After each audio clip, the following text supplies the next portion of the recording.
2025 में रिलीज हुई इस फिल्म के ज़ॉम्बी सिर्फ तेज ही नहीं है, बल्कि इतने तेज हैं कि दौड़ते हुए हवाई जहाज को भी मिनटों में पकड़ सकते हैं। इतना ही नहीं, कुछ ज़ॉम्बी तो थोड़े बहुत समझदार भी हो गए हैं। वो अपनी सूंघने की शक्ति से हजारों मील दूर दुश्मन को ढूंढ सकते हैं और इंसानों के बनाए मजबूत किले को भी तोड़ सकते हैं। अब ज्यादा बातें नहीं करते, चलिए फिल्म शुरू करते हैं। एक छोटा लड़का घर पर कार्टून देख रहा होता है कि अचानक टीवी का सिग्नल चला जाता है और स्क्रीन पर एक जरूरी खबर आने लगती है। खबर में बताया जाता है कि दुनिया भर में एक अनजान वायरस फैल गया है, जिससे संक्रमित लोग कुछ मिनटों के अंदर भयानक ज़ॉम्बी जैसे बन जाते हैं। ये वायरस बहुत तेजी से फैलता है और कई शहर तबाह हो चुके हैं। लड़का ये सब ध्यान से देख रहा होता है कि अचानक ऊपर के कमरे से आवाज आती है। वो डरते डरते ऊपर जाके देखता है तो पता चलता है कि ये उसकी बड़ी बहन का मजाक था। तभी उनके पिता का वीडियो कॉल आता है, जो बाहर ड्यूटी पर हैं। वो अपनी पत्नी और बच्चों को शहर से दूर अपने रिश्तेदारों के घर जाने के लिए कह रहे हैं, क्योंकि इस शहर में भी ज़ॉम्बी वायरस फैल गया था। छोटी लड़की एबी अपने पिता के हाथ में अपना बनाया हुआ लकी ब्रेसलेट देखकर मुस्कुराती है। उधर माँ ने सामान पैक कर लिया है। बाहर से लगातार चीखने की आवाजें आ रही हैं, इसलिए वो एक पल भी बर्बाद नहीं करती और अपने दोनों बच्चों को लेकर घर से बाहर निकल जाती है। जैसे ही वे कार में बैठने वाले होते हैं, अचानक एक ज़ॉम्बी माँ को पकड़ लेता है। एबी तुरंत कार के नीचे छिप जाती है और अपनी आंखों से अपने छोटे भाई को ज़ॉम्बी के हाथों मरते हुए देखती है। छोटी लड़की डर से कांप रही होती है और तभी देखती है कि उसकी माँ भी एक बेजान ज़ॉम्बी बन चुकी है और उसकी तरफ बढ़ रही है। ठीक उसी वक्त कुछ गोलियों की आवाज आती है और एक अंकल फरिश्ते की तरह आकर एबी को बचा लेते हैं। बाद में वो लड़की को कान बंद करने के लिए कहते हैं और उसके ज़ॉम्बी बन चुके छोटे भाई को भी गोली मार देते हैं। अब इसके बाद 10 साल बीत चुके हैं और ज़ॉम्बी वायरस के कारण इंसानी सभ्यता पूरी तरह से बर्बाद हो चुकी है। कभी शानदार दिखने वाले शहर अब खंडहर बन चुके हैं। छोटी लड़की एबी अब बड़ी हो गई है और अंकल कैशियस ने ट्रेन करके उसे एक जंगल की योद्धा बना दिया है। इतने सालों तक जंगल में रहने के कारण एबी को लोगों के साथ रहने की बहुत इच्छा है। उसकी सबसे बड़ी ख्वाहिश है कि उसे कोई इंसानी बस्ती मिल जाए जहां वो रह सके। हालांकि कैशियस के लिए सबसे अच्छी जगह एक ऐसा सुनसान द्वीप है जो जमीन से दूर हो। तभी रात के अंधेरे में कैशियस बाहर लगे अलार्म की आवाज से जाग जाता है।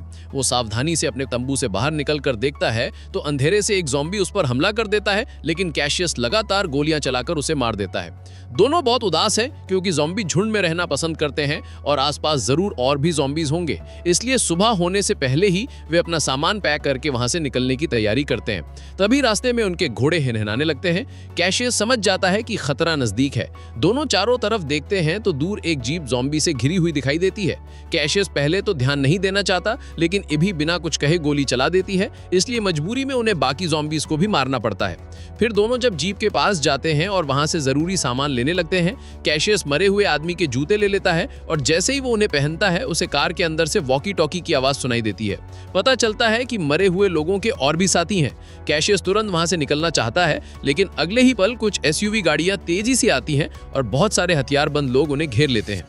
कुछ लोग कैशियस के उतारे हुए जूते ढूंढ निकालते हैं, जिससे उन्हें लगता है कि इन्होंने ही इनके साथियों को मारा है। जब दोनों तरफ तनाव बढ़ रहा होता है, तभी एक गर्भवती महिला कार से उतरती है और अपने साथियों से एबी और कैशियस को छोड़ने के लिए कहती है। तभी काला घोड़ा फिर से चेतावनी देता है और अगले ही पल दूर जंगल से दहाड़ने की आवाज आती है। बहुत सारे ज़ॉम्बी बाढ़ की तरह चारों तरफ से घाटी की दीवारों की तरफ बढ़ने लगते हैं। लोगों के पास भागने का वक्त नहीं होता, इसलिए वो हथियार निकालकर वही मुकाबला करते हैं। एक मजबूत आदमी बदकिस्मती से ज़ॉम्बी के काटने का शिकार हो जाता है। वो खुद को गोली मारना चाहता है, लेकिन गोलियां खत्म हो जाती हैं। तभी एबी गर्भवती महिला को पकड़कर जीप में बिठाती है। कैशियस लड़ते हुए पीछे हटता है और उस समझदार महिला ज़ॉम्बी को मार देता है। फिर वो तेजी से गाड़ी चलाकर ज़ॉम्बी के झुंड से बाहर निकल जाता है। एक काले चेहरे वाला ज़ॉम्बी उस मरी हुई महिला ज़ॉम्बी को देखकर ऐसे दहाड़ता है जैसे कि उसकी पत्नी मर गई हो। उधर कैशियस गर्भवती महिला और उसके पति को ज़ॉम्बी से बचाकर ले जाता है। पूछने पर पता चलता है कि ये बचे हुए लोग शिपटाउन नाम की एक सुरक्षित जगह पर जाना चाहते थे।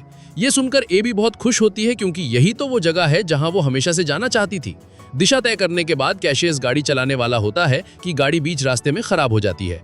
गर्भवती महिला का पति नीचे उतरकर अपना परिचय देता है। उसका नाम डेविड है और वो एक मैकेनिक है, लेकिन पार्ट्स की कमी के कारण वो इस गाड़ी को ठीक नहीं कर पाएगा। मजबूरी में कैशियस और बाकी लोग पैदल ही आगे बढ़ने का फैसला करते हैं। वे पहाड़ी रास्ते से सीधे आगे बढ़ते हैं और जल्द ही एबी के जन्मस्थान के शहर पहुंच जाते हैं।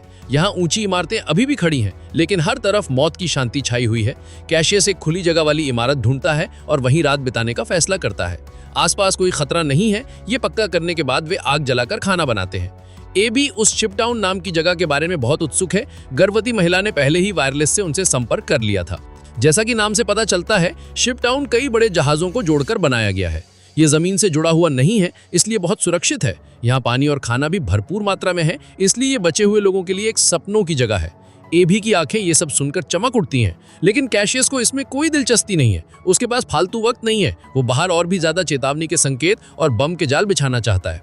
सब कुछ ठीक करने के बाद कैशियस अपनी आगे की योजना बताता है। वो मेगन और उसके पति को कुछ दूर तक पहुंचाएगा। उसके बाद दोनों अलग अलग रास्ते पर चले जाएंगे, क्योंकि उसका लक्ष्य दूसरी दिशा में स्थित बंदरगाह है। एबी भी बहुत परेशान होती है और चुपके से कैशियस के पास जाकर उससे बहस करती है कि वो उनके साथ शिपटाउन क्यों नहीं जा रहा।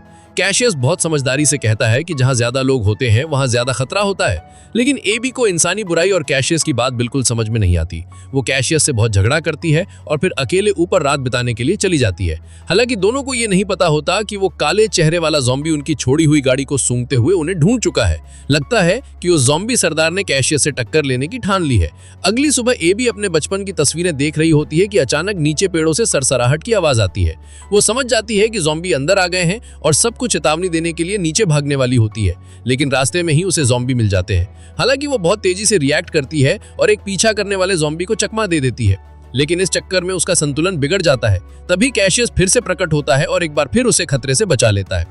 थोड़ी देर बाद काले चेहरे वाला ज़ॉम्बी अपने साथियों के साथ वहां पहुंच जाता है, लेकिन वे पहले से बिछाए गए जाल में फंस जाते हैं। कैशियस धमाके की आवाज सुनकर समझ जाता है कि ज़ॉम्बी का झुंड उसके पीछे पड़ गया है। तभी एबी को अचानक याद आता है कि थोड़ी दूर पर एक छोटा सा हवाई अड्डा है। बचपन में उसके पिता उसे अक्सर वहां घुमाने ले जाते थे। शायद वहां कुछ हवाई जहाज बचे हों। इससे सबके कई दिनों का रास्ता बच जाएगा। हालांकि कैशियस को ज्यादा उम्मीद नहीं होती, लेकिन एबी के बार बार कहने पर वो वहां जाने के लिए मान जाता है। थोड़ी ही दूर चलने पर एबी जिस छोटे हवाई अड्डे की बात कर रही थी वो उन्हें दिखाई देता है, लेकिन सबको बहुत निराशा होती है क्योंकि वहां सब कुछ खाली पड़ा होता है। एक भी हवाई जहाज नहीं दिखता। हालांकि एबी हार नहीं मानती। उसे याद है कि उसके पिता ने एक निजी हैंगर खरीदा था जो अब एक छोटे टीले की तरह दिखता है और बहुत छिपा हुआ है। पुराने तरीके से दरवाजा खोलने के बाद उसके पिता का छोटा हवाई जहाज वाकई में वहीं खड़ा होता है। एबी भी खुशी से मुस्कुराती है। आखिरकार उसने कैशियस के सामने अपनी बात सही साबित कर दी। हालांकि ये हवाई जहाज बहुत दिनों से इस्तेमाल नहीं हुआ था, इसलिए मैकेनिक डेविड कहता है कि इसे ठीक करने की जरूरत है और कैशियस और एबी दूर एक ऊंची इमारत में पहरा देते हैं। अभी वे ठीक से बैठे भी नहीं होते कि उन्हें बहुत सारे ज़ॉम्बी उनकी तरफ आते हुए दिखाई देते हैं। कैशियस तुरंत भागकर मेगन और उसके पति को बताता है कि उन्हें 3 मिनट के अंदर उड़ान भरनी होगी, भले ही डेविड ने मरम्मत पूरी न की हो। ज़ॉम्बी को नजदीक आता देखकर एब भी सारे विचारों को छोड़कर अपनी धुंधली यादों के सहारे हवाई जहाज को स्टार्ट करने में कामयाब हो जाती है।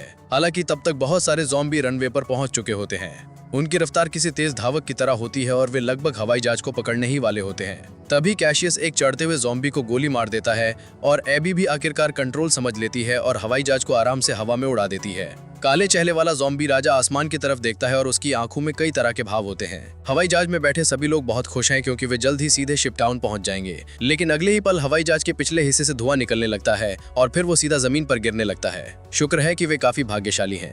हवाई जहाज ज्यादा ऊंचाई पर नहीं था और कई बार टकराने के कारण उसकी गति धीमी हो गई थी।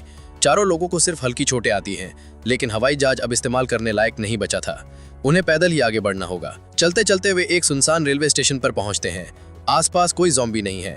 ये पक्का करने के बाद कैशियस वहीं रात बिताने का फैसला करता है। बंदरगाह और शिपटाउन पहाड़ की दूसरी तरफ है।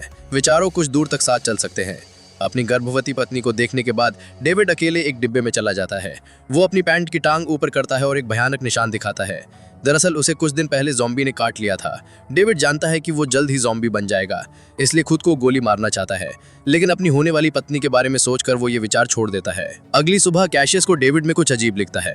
वो मौका देखकर उसकी पैंट की टांग ऊपर करता है और ज़ॉम्बी के काटने का निशान देख लेता है। हालांकि आगे चल रही एबी उसे जल्दी करने के लिए कह रही होती है, इसलिए वो डेविड को वहीं मारने का इरादा छोड़ देता है। चलते चलते रात हो जाती है और आगे उन्हें अचानक एक फार्म हाउस दिखाई देता है। कैशियस चुपचाप बंदूक निकालकर आगे बढ़ता है। तभी दरवाजे पर लगे स्पीकर से अचानक चेतावनी की आवाज आती है। अंदर किसी के होने की पुष्टि होने पर एबी शांति से आगे बढ़कर कहती है कि उसकी कोई बुरी मंशा नहीं है। उन्हें पता चलता है कि उनके साथ एक गर्भवती महिला है, तो घर के मालिक का शक दूर हो जाता है। सारे हथियार जमा करने के बाद बूढ़ा आदमी मेहमान नवाजी से सबको घर के अंदर बुलाता है। उन्होंने यहाँ सोलर पावर और बारिश के पानी को फिल्टर करने का सिस्टम लगाया हुआ था। एबी आखिरकार गर्म पानी से नहा पाती है। स्वादिष्ट रात का खाना खाने के बाद कैशियस अपने लैपटॉप को चार्ज करता है। उसमें उसकी पत्नी के साथ उसकी तस्वीरें हैं, जिनमें से एक उसकी पत्नी के गर्भवती होने के वक्त की है। तस्वीरें देखने के बाद कैशियस मेगन के पास जाता है और कहता है कि उसने अपना इरादा बदल दिया है। वो पहले उसे शिपटाउन पहुंचाएगा, फिर एबी के साथ बंदरगाह की तलाश करेगा।